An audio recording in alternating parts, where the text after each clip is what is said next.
মুখ্যমন্ত্রীর বার্তাকে সদর্থক হিসেবেই দেখছেন কিন্তু সুমন বিশ্বাস। এই রোজগার মেলা থেকে মুখ্যমন্ত্রী ঠিক কি বললেন, আমাদের প্রতিনিধি অরিত্রিক ভট্টাচার্য এই মুহূর্তে রয়েছেন আমাদের সঙ্গে টেলিফোন লাইনে। অরিত্রিক, বিগত সরকারে আমলে নিয়োগ দুর্নীতি নিয়ে রাজ্য উত্তাল হয়েছে, 26,000 জনের চাকরি গেছে। সেই নিয়োগ দুর্নীতি বন্ধে কি পরিবর্তনের কথা বললেন মুখ্যমন্ত্রী?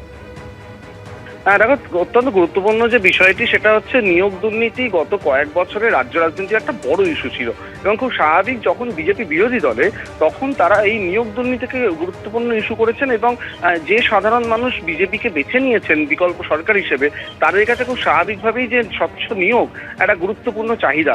এবং মুখ্যমন্ত্রী পদে শপথ নেওয়ার এখনো খুব বেশি দিন হয়নি শুভেন্দু অধিকারীর, এবং তার মধ্যেই তিনি যেটা ঘোষণা করলেন যে নতুন নিয়োগ নীতি রাজ্যের তরফে তৈরি হবে এবং সেটা পরবর্তী বিধানসভা অধিবেশনে সেটাকে আইন হিসেবেও পাশ করিয়ে নেওয়া হবে। এবং সেই নিয়োগ নীতিতে কি থাকতে পারে তার কিছুটা ইঙ্গিত তিনি দিয়েছেন। যেমন তুমি বলছিলে, সবচেয়ে বড় কথা যে এই যে ওএমআর শিট, সেটা নিয়ে বারবার বিতর্ক হয় যে যারা ছাত্রছাত্রী যারা পরীক্ষা দিচ্ছেন তাদের কাছে কেন ওএমআর শিটের কপি থাকবে না, তার ফলে তারা কি নাম্বার পাচ্ছেন এবং সরকারিভাবে সেই ওএমআর শিট প্রকাশ হওয়ার পর যাতে কোনো দ্বন্দ্ব না থাকে যে তার ওএমআর শিটের ভিত্তিতেই তার বিচার হয়েছে, অথবা যে অভিযোগ বারবার গত নিয়োগ দুর্নীতিগুলোতে উঠে আসছিল যে ওই ফাঁকা ওএমআর শিটে নাম্বার পাওয়া যাচ্ছে, সেই অভিযোগগুলো কিন্তু ওঠানো মুশকিল হবে। তাই জন্য সেই বিকল্প কার্বন কপির নিচে যে ওএমআর শিটের কপি থাকবে সেইটা যেন ছাত্রছাত্রী যারা পরীক্ষা দেবেন তারা সংগ্রহ করতে পারেন, তারা তাদের কাছে ফল বেরোনো অবধি যাতে রাখতে পারেন সেটা করে দেওয়া হবে। দ্বিতীয়ত আরও একটি অভিযোগ হচ্ছে বারবার, সেটা হচ্ছে যে ভাইবা, সেখানে যেমন ইচ্ছে নাম্বার বসানোর একটা সম্ভাবনা থাকে, কারণ সেখানে ওএমআর শিট বা তার সেই হিসেবটি থাকছে না।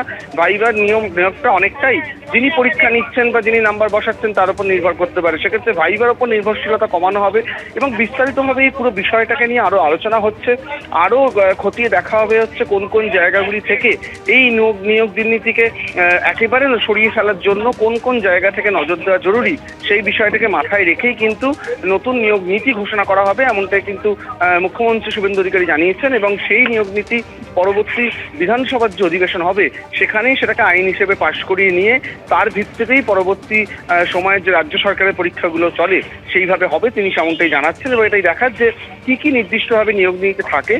কয়েকটি বিষয় তিনি ইতিমধ্যে উল্লেখ করেছেন, সেটা একেবারেই যেটা জানা যাচ্ছে মুখ্যমন্ত্রীর দপ্তর সূত্রে যে এটা একেবারেই মুখ্যমন্ত্রীর প্রাথমিক অবজারভেশন, এবং তার সঙ্গে আরও যারা বিশেষজ্ঞ এবং বিভিন্ন সময় পরীক্ষা ব্যবস্থার সঙ্গে যুক্ত রয়েছেন তিনি আজকে মঞ্চে উল্লেখ করেছেন যে কেন্দ্রীয় সরকারের যে বিভিন্ন পরীক্ষা হয় সেখান থেকেও তারা সাজেশন নেবেন এবং তারপরেই কিন্তু নির্দিষ্টভাবে নিয়োগ নীতি তৈরি হবে, যার উপর ভিত্তি করে আগামী দিনে আমাদের রাজ্য সরকারের যে পরীক্ষাগুলো, চাকরি পরীক্ষাগুলো, সেগুলো চলবে।